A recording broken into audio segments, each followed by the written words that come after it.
Professor صاحب یہ فرمائیں کہ اس دور کا سیاسی ماحول کیا تھا؟ ویسے جس سیاست کا پیغام آپ نے 1930 میں دینا شروع کیا اور جس میں یوں کہیے کہ 1938 میں آپ عملاً داخل ہوئے، اس کا ذکر ذرا آگے چل کر آئے گا، میں اس سے بہت پہلے دور کے متعلق جاننا چاہوں گا۔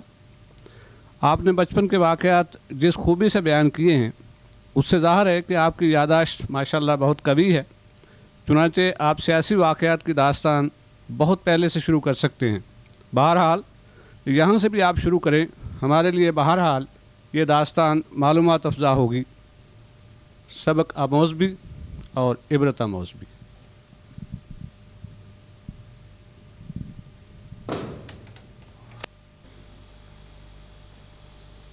یہ اپنا حسن ظن ٹھیک ہے کہ میری یادداشت قوی ہے، اور بچپن پہ خاص طور پہ ابتدائی دور کے واقعات جو ہیں وہ تو نمایاں طور پہ میرے حافظے میں آتے ہیں۔ سیاسی ماحول کے متعلق اگر آپ گفتگو کی ابتدا چاہتے ہیں یہ تو مجھے خود حیرت ہوتی ہے کہ اس کی ابتدا جنگ بلقان سے ہوگی جو 1911-12 میں واقع ہوئی تھی، اور 11-12 میں میری عمر تو 8-9 سال کی تھی، لیکن ابھی تک میرے ذہن کے اندر وہ نمایاں حوادث جو ہیں بالکل تازہ ہیں۔ جنگ تو وہ ہوئی تھی ترکی میں اور یونان میں، لیکن اس نے، میں پورے ہندوستان کے مسلمانوں کا نہیں کہہ سکتا، عمر چھوٹی سی تھی اس لیے مطالعہ یا معلومات کا دائرہ بھی ذرا محدود تھا۔ پنجاب میں تو اس نے ایک آگ لگا دی تھی، ایک قیامت برپا کر دی تھی۔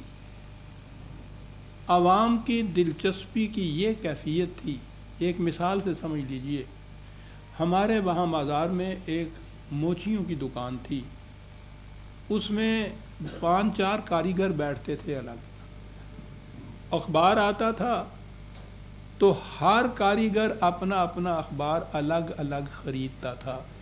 مجھے یاد نہیں کہ وہ ذمہ دار تھا یا وطن ہوتا تھا، پیسے کا، 1 پیسے کا اخبار تو آتا تھا، لیکن پیسہ بھی بڑی چیز تھی، اور بالخصوص اس قسم کے کاریگروں کے لیے ہر کاریگر اپنا اپنا اخبار الگ خریدتا تھا، اور وہ سب ان پڑھ تھے۔ تو آپ حیران ہوں گے کہ کرتے کیا تھے؟ کرتے یہ تھے کہ وہ میں گزرا ہوں، اے میاں صاحب ذرا ادھر آنا، ذرا سرخیاں تو پڑھ دینا اوپر کی۔ ایک اپنے اخبار کی سرخیاں پڑھا رہا ہے، وہ 1 ورق کا اخبار غالباً ہوتا تھا، تو دوسرا آیا ہے تو دوسرے نے اس کو آواز دے دی کہ میاں صاحب ذرا دیکھنا تو یہ ہم بتا دینا نا، یہاں وہ جو ان کے جرنیلوں کے نام ان کو یاد تھے کہ وہ اس نے پھر کس طرح سے مارا یونانی کو جا کے، او ہو یہ کچھ ہو رہا ہے، سارا دن اس دکان کے اندر یہ باتیں ہیں، جلسے ہیں، فساد نہیں تھا ہوتا تھا، ہنگامہ نہیں ہوتا تھا یہ، لیکن جوش اور ولولہ بڑا تھا۔ یہ کیفیت یہ تھی کہ یعنی جیسا میں نے عرض کیا کہ معلوم نہیں تھا کہ یہ ترکوں کے ساتھ ہماری وابستگی، ہمدردی اس قدر کیوں ہے، لیکن وہ دل کی آواز کچھ ایسی ابھرتی تھی۔ مجھے یاد ہے کہ ہم لوگ جاتے تھے یوں ہی بچوں کی طرح، عورتیں اپنے زیورات اتار اتار کے چندے میں دے دیتی تھی، صاحب گھروں کے مویشی کھول کے وہ چندے میں دے دیتے تھے اس کے لیے۔ یہ کیفیت تھی ان کے ساتھ ذوق کی اور محبت کی۔ اب آج یہ بات سمجھنا شاید مشکل ہو، لیکن اس زمانے میں تو خیر ہمارے لیے بھی مشکل تھی، ہم بھی جذباتی طور پہ ساتھ تھے۔ ذرا آگے بڑھے جب علامہ اقبال جو تھا ان سے تعارف ہوا، ان کی فکر سے، تو بات ساری سمجھ میں آ گئی۔ یہ سارا صدقہ تھا اقبال کے پیغام کا۔ قرآن کی تعلیم تو ہے کہ کان الناس امۃ واحدۃ، وہ تمام نوع انسانی کو عالمگیر برادری بنانا چاہتا ہے، لیکن جسے کہتے ہیں ٹو سٹارٹ ود، آغاز کار کے طور پر وہ ایک امت تشکیل کرتا ہے جو رنگ، نسل، جغرافیائی حدود، ٹیریٹوریل بیسز، ان تمام سے ماورا بلند ہو کر خالص ایمان کے اشتراک پر ایک امت بنتی ہے۔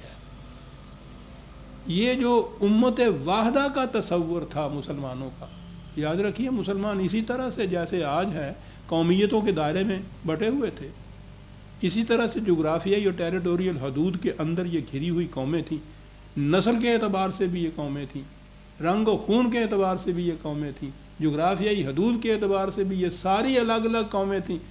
اقبال کی پہلی آواز یہ تھی کہ یہ جو نقشے پہ تم لوگوں نے لائنیں کھینچ کے اپنے لیے ٹیریٹریز بنا لی ہیں، یہ بالکل منشاء خداوندی کے خلاف ہے۔ اس نے قرۂ ارض پہ کوئی لائن نہیں کھینچی۔ رنگ اور نسل کی بنیاد جو ہے یہ صرف یہ بایولوجیکل ہے، اس کا کوئی تعلق معاشرے سے، اجتماعیت سے نہیں ہے۔ یہ چیز جو تھی اقبال نے یہ تصور دیا اور یہ اس زمانے میں تصور دیا۔ یہ بات اقبال کی 1930 کی نہیں ہے کہ اس نے دو قومی نظریہ دیا ہے، اقبال نے اس دور میں یہ تصور دیا مسلمانوں کو کہ یعنی میں دوسرا ہے وہ میرا موضوع کہ اقبال یہاں سے گیا تھا انگلینڈ میں تو یہ گاتا ہوا گیا تھا کہ ہندی ہیں ہم، وطن ہے ہندوستان ہمارا، لیکن اس کے بعد جب وہ آیا ہے تو اس نے پھر پیغام یہ دیا کہ نہیں، مسلم ہیں ہم، وطن ہے سارا جہاں ہمارا۔ یہ جو مسلم کا وطن سارا جہاں بنانا ہے، لوگوں نے کبھی غور نہیں کیا کہ یوں تو یہ بچوں کا ترانہ ہے، وہ کتنی بڑی عظیم حقیقتیں اور کتنے بڑے فلسفیانہ معاذ اس میں بات کہا جاتا ہے۔ وطن ہے ہمارا سارا جہاں وطن ہے، کیوں؟ مسلم ہیں ہم۔ اس دور میں اس نے یہ بات کہی آ کر اس دور میں اس نے کہا کہ اسلام تیرا دین ہے، تو مصطفی ہے۔ اسلام دین کی وجہ سے، اسلام تیرا دیس ہے، میں بھول گیا، اسلام تیرا دیس ہے، تو مصطفی ہے۔ اس نے الگ الگ دیس جو تھے، جو وطن تھے، ان پہ اس خط تنسیخ پہن گیا مسلمان کے لیے۔ اس نے تمام دنیا کے مسلمانوں کو ایک قوم کے قالب میں ڈھالنے کا پیغام دیا، اور یہ تو پھر کتنے وضاحت سے یہ چیزیں وہ کہتا چلا گیا کہ یہ ہندی، وہ خراسانی، یہ افغانی، یہ تورانی، تو ہے شرمندہ ساحل اچھل کر بے کراں ہو جا، اور غبار آلودہ رنگ و نسب ہیں بالوں پر تیرے، غبار آلودہ رنگ و نسب ہیں بالوں پر تیرے، تو اے مرغ حرم اڑنے سے پہلے پر فشاں ہو جا۔ اور پھر ایک ہوں مسلم حرم کی پاسبانی کے لیے، نیل کے ساحل سے لے کر تاب بخا کے کاشغر۔ سوچئے یہ کیا کچھ کہہ رہا ہے اقبال۔ اور جو کرے گا امتیاز رنگ و بو، رنگ و خون مٹ جائے گا، ترک خرگاہی ہو یا عرابی والا گوہر۔ یہ وہی چیز ہے جو قرآن کریم نے یہ کہی،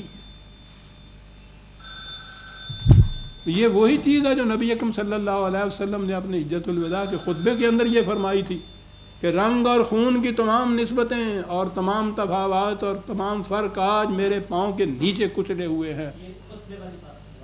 جی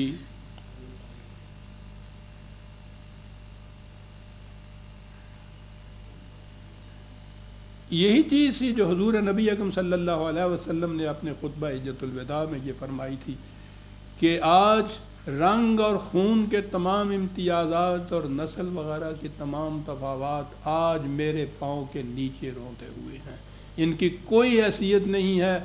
تمام ابن آدم ایک باپ کی اولاد